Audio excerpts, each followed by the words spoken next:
So when we think of Vincent van Gogh, we think of very bright and very intense and vivid colors.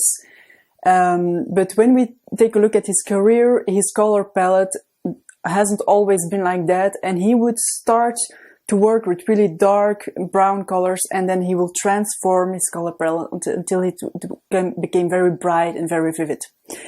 So in the beginning, Vincent van Gogh, he's Dutch, he lived in Holland, and he would paint just like his colleague painters of that time.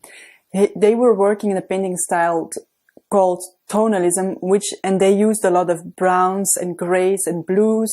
So he would work also in that tone, but already he was interested to understand how color theory would work, and what was that thing about complementary colors, about combining violet and yellow, red and green, and blue and orange.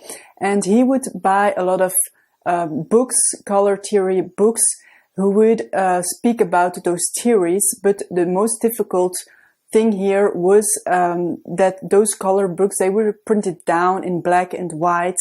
So it was really difficult to apply those principles that he would read in those books. So he would continue to work. He would start to apply the principle of complementary colors. But in the beginning, he would continue mixing them together. So he would obtain those muddy tones. And this is what we can see here in this painting, the Potato Eaters, that he would paint in 1885. And you see here a lot of those natural gray and brown shades, as his Dutch colleague painters would use. And this was really a really tough, thought out exercise in color for Vincent. And he gave here the heads something like the color of a really dusty potato, unpeeled of course, because he wanted to show the reality of their harsh rural existence of those potato eaters of that time. But then Vincent van Gogh, he would move to Paris, and this would completely transform him, because he will visit the Louvre, and in the Galerie d'Apollon, he would see that mural ceiling painting from Eugène Delacroix, and there he would see how he could make bright colors that they could work together.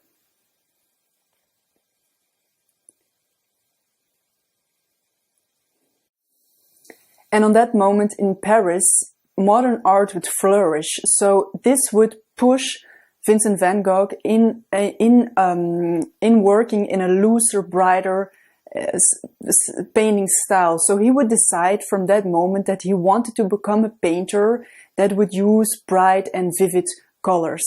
And then after Paris, that's the moment that he would move to Arles, to the south of France.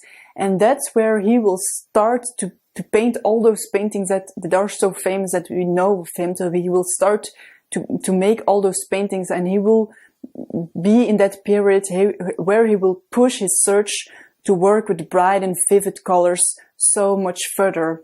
And for example, here we can see Café at Nighttime, where he will use again those complementary colors, red and green. This one he will paint it in 1888.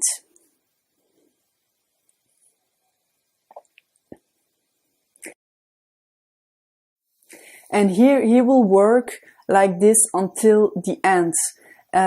So this has nothing to do anymore with these very dark and brown colors from the beginning, from those dusty potatoes.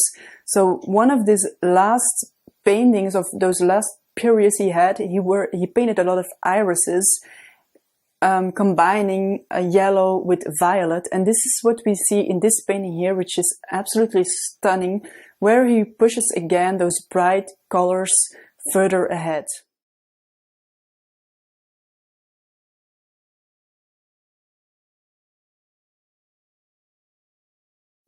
And this painting has been painted in the last year of his existence, when he was already internated in the psychiatrical clinic in Saint-Rémy-de-Provence. So what I think is really inspiring here is to see that, because that was the same year that he died, because he was really sick mentally.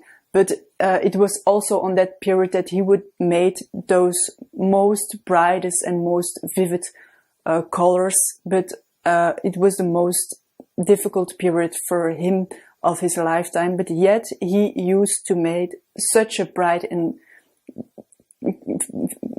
strong art, and that we are so attracted by. So I really wanted to share here this little story about Vincent van Gogh and this use of color, which is so inspiring for when you're yourself in search of those, to find your own color palettes.